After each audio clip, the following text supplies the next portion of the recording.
अस्सलाम वालेकुम dear student, मैं हूं नवीद अहमद और आप मुझे देख रहे हैं केमिस्ट्री विद नवीद चैनल के ऊपर।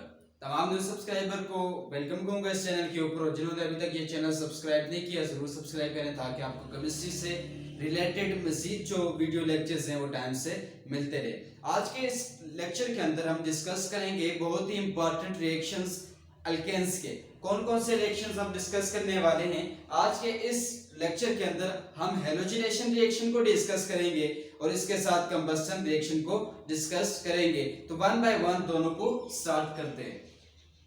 इंपॉर्टेंट रिएक्शंस ऑफ अल्केन में आ जाते हैं हेलोजिनेशन और दूसरा आ जाता है कंबस्टन रिएक्शन। हेलोजिनेशन रिएक्शन पर जाने से पहले कुछ दो तीन बातें आप याद रख लें। पहली बात ये कि अल्केन्स जो है सारे के सारे क्या होते हैं, इनके अंदर सिंगल बॉन्ड मौजूद होते हैं। सिंगल बॉन्ड मतलब कौन से bond? Sigma bond. Sigma bond इनके अंदर मौजूद होते हैं और सिग्मा बॉन्ड हमने कहा कि बहुत ज्यादा स्ट्रांग बॉन्ड होता है जिसको तोड़ना मुश्किल होता है, हमें ज्यादा एनर्जी देनी पड़ेगी इस बॉन्ड को तोड़ने के लिए। अब अल्केन्स के अंदर कौन सा रिएक्शन फिर पॉसिबल है? क्या इसके अंदर एडिशन हम कर सकते हैं? तो इसके अंदर एडिशन हमने कहा था नहीं हो सकती, तो इसके अंदर एडिशन रिएक्शन जो है वो क्या है? एडिशन रिएक्शन पॉसिबल ही नहीं है क्योंकि मजीद ऐड नहीं कर सकते। उसकी वजह यह है कि कार्बन की जो टेट्रा वैलेंसी है वो सिंगल बॉन्ड के साथ सेटिस्फाई। तो इसके अंदर कौन से फिर रिएक्शंस होंगे? इसके अंदर रिएक्शन जो पॉसिबल है वो सब्स्टिट्यूशन रिएक्शन है। सब्स्टिट्यूशन रिएक्शन पॉसिबल है। सब्स्टिट्यूशन रिएक्शन क्या होता है? एटम या ग्रुप ऑफ एटम को रिप्लेस कर देना किसी और एटम के साथ। एटम या ग्रुप ऑफ एटम को रिप्लेस कर देना। मैं यहां पे लिख लेता हूं रिप्लेसमेंट ऑफ एटम और group of atom with another atom. एक एटम को या एक से ज्यादा एटम को रिप्लेस कर देना किसी और एटम के साथ सब्स्टिट्यूशन रिएक्शन कहलाता है। यहां से एग्जांपल एक समझ लें, ये CH4 आ गया, हम इसको डिस्कस करेंगे तो वहां पे आपको सब्स्टिट्यूशन रिएक्शन आसानी से समझ में आ जाएगा। अब देखिए ये मीथेन है हमारे पास, मीथेन के साथ 4 हाइड्रोजन है। अब इस हाइड्रोजन को आप रिप्लेस कर दो किसी और एटम के साथ, Cl के साथ, सब्स्टिट्यूशन रिएक्शन हो गया। इसको भी रिप्लेस कर दो किसी और के साथ, सब्स्टिट्यूशन। इसको भी रिप्लेस कर दो किसी और के साथ, इसको भी रिप्लेस कर दो किसी और के साथ। तो इस तरह हाइड्रोजन्स को रिमूव करके रिप्लेस करके उनकी जगह एक और एटम को ले आना सब्स्टिट्यूशन रिएक्शन कहलाएगा। अब हेलोजिनेशन पर जाने से पहले दो टर्म्स को आप याद रख लें। दो टर्म्स को याद होना इस रिएक्शन में बहुत ज्यादा काम आने वाला है आपको। कौन कौन सी टर्मिनोलॉजीज है जी? एक है होमोलिटिक, होमोलिटिक फिशन, ठीक है, होमोलिटिक, और दूसरा इसके अपोजिट हो जाएगा हेटेरोलिटिक। अब इनका मतलब क्या है? होमो का मतलब क्या है, हेटेरो का मतलब क्या है? मिसाल के तौर पे ये कोई एक एलिमेंट है, एटम है, ये कोई एक एटम है, दोनों आपस में कंबाइन है। इसमें होगा ये होमोलिटिक की केस में कि सिंगली कोवलेंट बॉन्डेड जो एटम्स हैं इनके दरमियान एक एक इलेक्ट्रॉन्स की क्या हुई है? शेयरिंग हुई है। अब ये अपने अपने इलेक्ट्रॉन्स जब वापस लेंगे, एक अपना इलेक्ट्रॉन जो इससे शेयर किया हुआ था वो इससे वापस ले लिया, एक इलेक्ट्रॉन जो इससे शेयर किया हुआ था वो इससे वापस ले लिया। एज अ रिजल्ट दोनों ने अपने अपने इलेक्ट्रॉन्स को क्या कर लिया? वापस ले लिया। तो हमारे पास क्या बना? रेडिकल्स बने।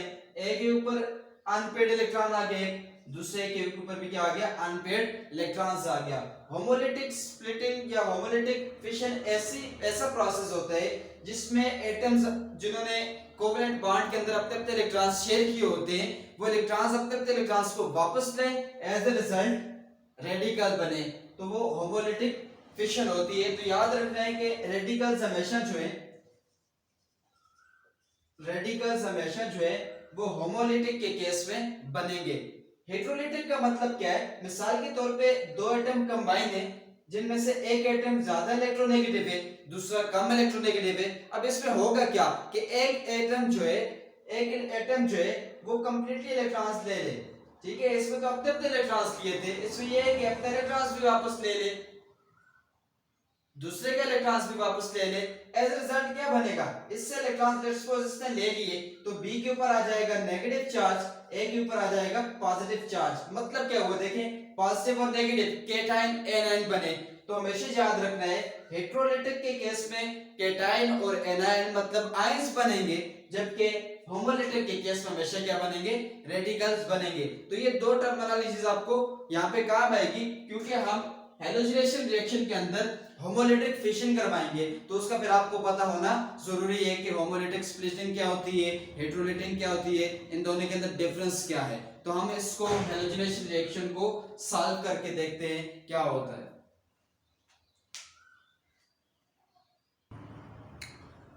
Halogenation reaction. अब हैलोजिनेशन का मतलब क्या है?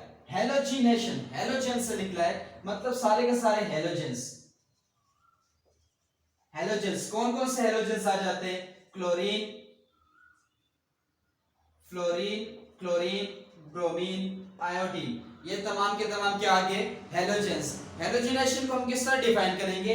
हम कहेंगे कि replacement of hydrogen atom with chlorine, fluorine, bromine और iodine is known as halogenation. मतलब क्या हुआ कि हम अल्केन्स के एक एटम को या एक से ज्यादा एटम्स को किसके साथ रिप्लेस कर देंगे? हम फ्लोरीन के साथ, क्लोरीन के साथ, आयोडीन के साथ रिप्लेस कर देंगे। ऐसे रिएक्शंस क्या कहलाएंगे? ऐसे रिएक्शंस हम बोलेंगे हैलोजिनेशन रिएक्शंस है। अब हम इसको सॉल्व करते हैं। देखिए मिसाल के तौर पे मेरे पास क्लोरीन है Cl2, इसको मैं लिख सकता हूं Cl2 से हमारे पास सनलाइट इसे मिली, ठीक हो गया। सनलाइट मिलने के बाद इसके बन गए दो रेडिकल्स। अब ये रिएक्शन किस तरह हुआ इसको देख लें और समझ भी लें। ये क्लोरीन एक एटम, इसका एक इलेक्ट्रॉन शेयर है किसके साथ? दूसरे क्लोरीन के साथ। दो क्लोरीन यहाँ पे पूरे हो गए। इसको जब सनलाइट मिलेगी, इस बॉन्ड को, इस क्लोरीन की गैस मॉलिक्यूल को जब सनलाइट मिलेगी, तो एज अ रिजल्ट इनके दरमियान क्या होगी? होमोलिटिक स्प्लिटिंग हो जाएगी। ये जो इलेक्ट्रॉन इस क्लोरीन ने शेयर किए हुए, वो ये इलेक्ट्रॉन्स क्या कर लेगा? वापस ले लेगा, ठीक हो गया। और ये क्लोरीन ने जो इलेक्ट्रॉन्स शेयर किए हुए, वो भी क्या हो जाएगा?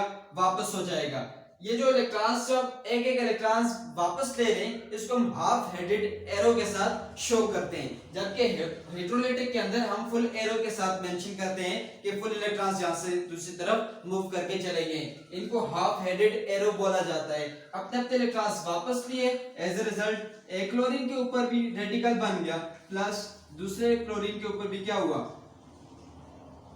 रेडिकल बन गया। एज ए रिजल्ट कितने रेडिकल बने? दो रेडिकल बने। तो हम यहाँ पे लिख लेते हैं दो रेडिकल, टू रेडिकल्स बन गए। अब ये बात याद रखनी है कि रेडिकल्स होते हैं वो बहुत ज्यादा रिएक्टिव होते हैं। अब आपके पास ले ले अल्केन्स, CH4, CH4 मीथेन है हमारे पास, मीथेन ले लिया। अब इस क्लोरीन के रेडिकल्स का रिएक्शन हमने किसके साथ करवाना है? मीथेन के साथ। अब देखिए दो रेडिकल्स बन चुके हैं, मैं यहां पे लिख लेता हूं एक रेडिकल, साथ में दूसरा रेडिकल, ये दो रेडिकल्स बन चुके हैं।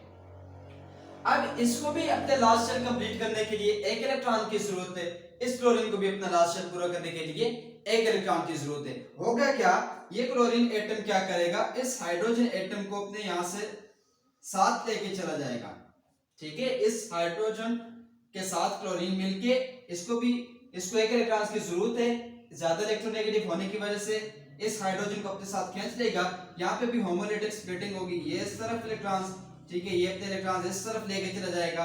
रिजल्ट में क्या बनेगा? रिजल्ट में आपके पास बन जाएगा HCl।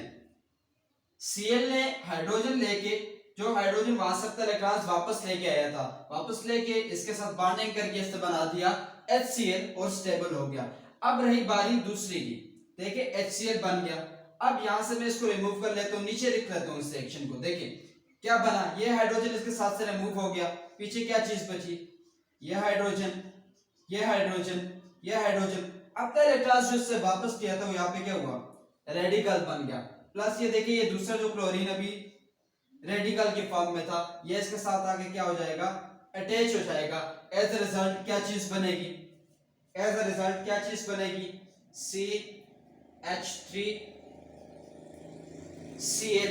हमारे पास बना क्लोरोमीथेन के एक क्लोरीन रिप्लेस कर गया किसको? हाइड्रोजन को। इसको क्या बोलेंगे? Substitution reaction. अब ये बात आप याद रखें कि ये रिएक्शन स्टॉप नहीं होगा। हाँ, एक सूरत में स्टॉप हो सकते हैं, अगर आप अवेलेबिलिटी ऑफ क्लोरीन को कम कर दें तो ये रिएक्शन यहाँ पे स्टॉप हो सकता है, ठीक है। प्लस ये दोनों चीजें साथ में बनेगी, ये रिएक्शन यहाँ पे स्टॉप हो सकते हैं। अगर अवेलेबिलिटी ऑफ क्लोरीन ज्यादा है तो फिर ये रिएक्शन यहाँ पे स्टॉप नहीं होगा, ये तब तक चलता रहेगा जब तक ये सारे के सारे हाइड्रोजन जो है वो रिप्लेस हो जाएंगे किसके साथ, क्लोरीन के साथ। तो हम फर्दर इसके रिएक्शंस भी करते हैं।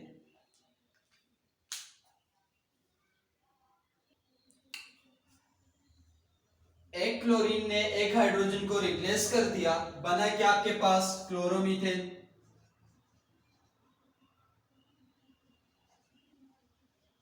क्लोरोमीथेन ये आपके पास बन गया। अवेलेबिलिटी ऑफ क्लोरीन अगर आपके पास ज्यादा है तो ये मूव करेगा रिएक्शन आगे की तरफ। फिर देखते जाए, मैं डायरेक्ट अगर लिख लूं, पहले एक दो कर लेते हैं। हमारे पास ये चीज है, अब इस चीज को उठाएं यहां से, H H H और यहाँ पे आ गया Cl। अब फिर क्या होगा, फिर कोई रिएक्शन होगा। अब ये चीज आपको समझ आ जानी चाहिए, मैं डायरेक्ट अब लिखता जाऊंगा। इसका रिएक्शन किस चीज के साथ हुआ, क्लोरीन गैस के साथ। फिर वही ये सेम, ये अपने इलेक्ट्रॉन्स वापस लेगा, ये अपने इलेक्ट्रॉन्स वापस लेगा, ये यहाँ से इसको लेके चला जाएगा। रिजल्ट में आपके पास क्या बना, फिर एक HCl का मॉलिक्यूल बनेगा।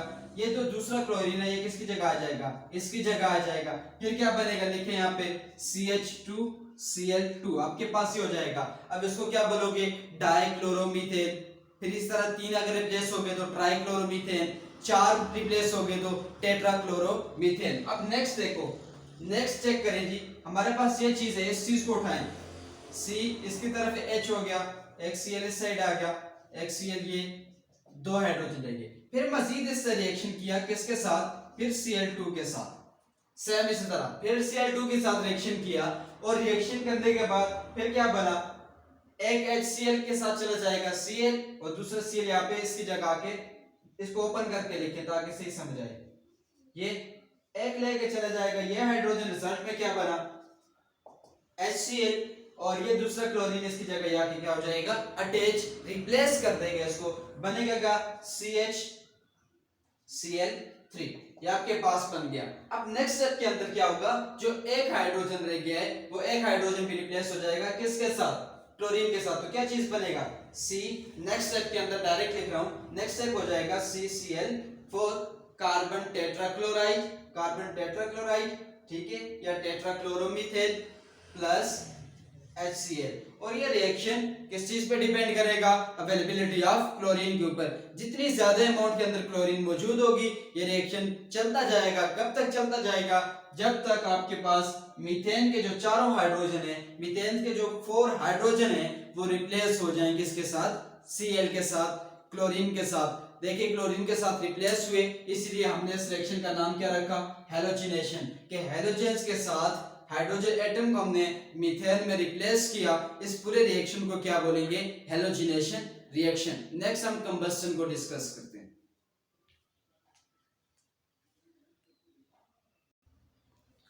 नेक्स्ट है हमारे पास कंबस्टन रिएक्शन। अब कंबस्टन रिएक्शन क्या होते हैं, कॉमनली कंबस्टन को हम रेफर करते हैं कि ये बर्निंग के साथ रिलेटेड है, जलने के साथ। अब अल्केन्स को अगर जलाया जाए, बर्न किया जाए, तो एज अ रिजल्ट हमें हीट एनर्जी मिलती है। अब हम यहाँ पे देखेंगे कंबस्टन रिएक्शन होता क्या है। अगर मीथेन को in the presence of oxygen जो है, अगर इसको बर्न किया जाए तो ये हमारे पास बनाएगा क्या, रिजल्ट के अंदर कार्बन डाइऑक्साइड बनेगा, वाटर बनेगी, साथ में हीट बनेगी। और ये एक्सोथर्मिक रिएक्शन होता है जिसकी वजह से एल्केन्स को एज अ फ्यूल इस्तेमाल किया जाता है। ये एक्सोथर्मिक रिएक्शन होता है जिसकी वजह से हीट जो होती है वो क्या होती है, रिलीज होती है, तो इसको एज अ फ्यूल इस्तेमाल किया जाता है। अब जब यहाँ पे मैंने 2 रिएक्शंस लिखे, अब इसमें यह है कि अगर ऑक्सीजन की अवेलेबिलिटी ज्यादा होगी, मैक्सिमम होगी, तो कंबस्टन कंप्लीट हो जाएगी। रिजल्ट में हमारे पास क्या बनेगा, कार्बन डाइऑक्साइड बनेगा, वाटर बनेगा, हीट बनेगी। लेकिन अगर हम अवेलेबिलिटी ऑफ ऑक्सीजन को कम कर दें, ऑक्सीजन की अमाउंट को कम कर दें, तो as a result complete combustion नहीं होगी बल्कि कंबस्टन इनकम्प्लीट हो जाएगी। As a result carbon monoxide बनेगा, कार्बन मोनोऑक्साइड बनेगा, जो कि बहुत ज्यादा पॉइजनस गैस है और ये बाज़ जो है फिर डेथ कॉज भी करती है। अब देखें यहां से, मीथेन ने ऑक्सीजन के साथ रिएक्ट किया, ठीक है, रिजल्ट में हमारे पास कार्बन डाइऑक्साइड बना, वाटर बना, हीट बनी, कंप्लीट कंबस्शन हुई है। यहाँ पे कंप्लीट कंबस्शन हुई है। नीचे आ जाए, हमारे पास 3 मोल ऑफ मीथेन है। जब 1 मोल, ये देखिए 1 मोल था, 1 मोल के लिए हमें कितनी ऑक्सीजन दरकार थी? हमें 2 mole of oxygen, 2 mole of oxygen चाहिए थी ताकि कंप्लीट कंबस्शन हो सके। 1 मोल ऑफ मीथेन के लिए 2 मोल ऑफ ऑक्सीजन चाहिए थी। अब नीचे वाले रिएक्शन के अंदर देखें, हमारे पास 3 मोल है, तो इससे होना क्या चाहिए था? एक के लिए अगर 2 है, एक के लिए 2 मोल ऑफ ऑक्सीजन चाहिए, तो 3 मोल ऑफ ऑक्सीजन के लिए कितने चाहिए होंगे? 6। तो यहाँ पे कितनी है? 4। इसका मतलब है मैक्सिमम जो ऑक्सीजन इसको मिलनी चाहिए थी वो 6 मोल मिलनी चाहिए थी। 6 मोल से ऑक्सीजन नहीं मिल रही है, ऑक्सीजन की अवेलेबिलिटी कम हो चुकी है। अब यहाँ पे जो कंबस्शन होगी वो कंप्लीट कंबस्शन नहीं हो रही है, यहाँ पे कंबस्शन हो जाएगी इनकम्प्लीट, इनकम्प्लीट कंबस्शन। क्यों? कि एक मीथेन को बर्न करने के लिए हमें 2 मोल ऑफ ऑक्सीजन साथ में चाहिए थी, लेकिन यहाँ पे हमने 3 मोल रखे, तो 3 मोल की लास्ट भी चाहिए था कि यहाँ पे कितने मोल ऑफ ऑक्सीजन होनी चाहिए थी? 6 मोल ऑफ ऑक्सीजन होनी चाहिए थी। 6 मोल ऑफ ऑक्सीजन नहीं है, कंबस्शन जो है इनकम्प्लीट हुई है। एज अ रिजल्ट जो है कार्बन मोनोऑक्साइड बना है, और कार्बन मोनोऑक्साइड जो है बहुत ही ज्यादा पॉइजनस गैस है, डेथ काज करती है। तो आज के इस लेक्चर के अंदर हमने डिस्कस किया कि कौन कौन से केमिकल प्रॉपर्टीज हैं, कौन कौन से केमिकल रिएक्शंस हैं जो पॉसिबल है किसके अंदर? अल्केन्स के अंदर। हमने डिस्कस किया हैलोजिनेशन को, फिर हमने बात की होमोलिटिक स्प्लिटिंग की, हेटेरोलिटिक स्प्लिटिंग की, कंबस्शन रिएक्शन के ऊपर हमने शॉर्ट सी बात की। आज के इस वीडियो लेक्चर से अगर आपको कोई भी क्वेश्चन हो तो कमेंट बॉक्स के अंदर, कमेंट सेक्शन के अंदर जरूर पूछें। और अगर अभी तक आप लोगों ने चैनल सब्सक्राइब नहीं किया तो जरूर सब्सक्राइब करें, बेल आइकन जरूर क्लिक करें ताकि आपको मजीद केमिस्ट्री से रिलेटेड आने वाली वीडियोस जो है वो टाइम से मिलती रहे। ईमेल आईडी मेरी गिवन होगी डिस्क्रिप्शन के अंदर, आप उसके ऊपर मेल भी कर सकते हैं। वीडियो लेक्चर देखने के लिए बहुत ज्यादा शुक्रिया। इसी तरह जुड़े रहें हमारे साथ।